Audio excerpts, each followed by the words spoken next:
Hi friends, welcome to the cooking channel Kitchen to Kitchen. Today I'm going to share with you an amazing appetizer recipe called liver's fry. It's made using simple ingredients and tastes delicious.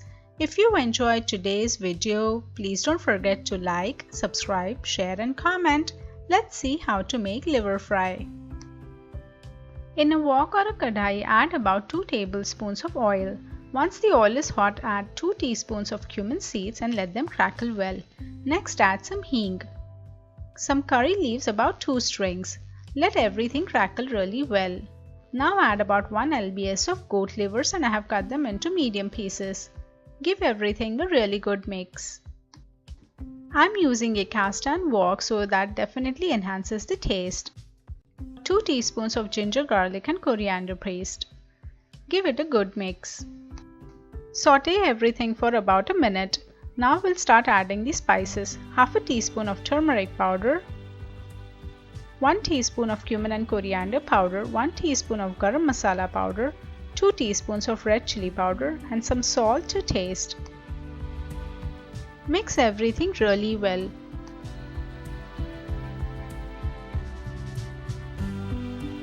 Turn the flame to medium and now cover and cook it for about 10 to 12 minutes. After about 10 minutes, let's open and notice that there is a lot of water and oil released. Now we'll add some shallots and I have cut them into halves. Give everything a really good mix. The shallots add nice balance to this recipe. Again, cover and cook it for another 10 to 12 minutes on a medium flame. After about 10 minutes, open and notice that there is additional water being released, but it has also absorbed some of the oil. Give it a quick mix and we need to cook it for some more time.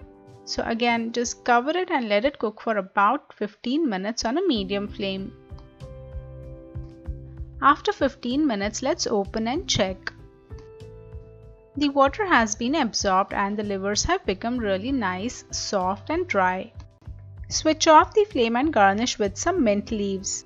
The liver fry is ready. Don't wait any longer, simply enjoy them hot. Liver fry is an excellent starter recipe. If you have enjoyed today's video, please don't forget to share your valuable feedback. Have a great day.